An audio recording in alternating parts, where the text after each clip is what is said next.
तर पंढरपूर तालुक्यामध्ये अभिजित पाटील आणि भगीरथ भालके यांनी जिल्हा परिषद आणि पंचायत समिती निवडणुका एकत्र लढण्याचा निर्णय घेतलाय। आजच्या निकालाबाबत अभिजित पाटील यांच्याशी बातचीत केली आमच्या प्रतिनिधींनी, आपण पाहूयात।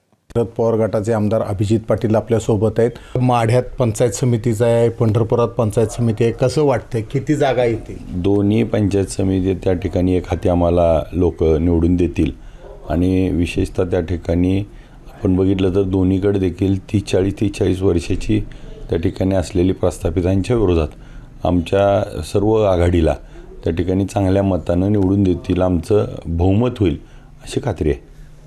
टेन्शन दिसायला लागले चेहऱ्यावर, थोड्या वेळात तर निकाल लागणार आहे सगळे। नाही टेन्शन नाही, पण आज काय आहे की आपण बघताय सगळेजण पोचलेत का, आलेत का, मतपेटी म्हणजे सगळे यांची चर्चा करणं अपेक्षित आहे। आता ते गेल्या 15 दिवस प्रचारामध्ये ताणतणाव होते, त्यामुळं झोप अर्धवट झाली आणि मग आत्ता देखील 2 दिवस झाले मतदान झालं, परत प्लॅनिंग काय कसं काय सगळ्याचे, त्यामुळं घसा पण आवाज पण बसला आहे आणि ह्या झोप नसल्यामुळं त्या ठिकाणी आपल्याला जाणवतं, पण गुलाल एकदा उधळला की त्या ठिकाणी सगळं मोकळं होईल।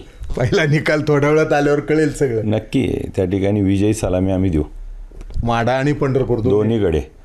कॅमेरामन सचिन जाडेसह सुनील दिवाण, एबीपी माझा, पंढरपूर। एबीपी माझा, उघडा डोळे बघा नीट।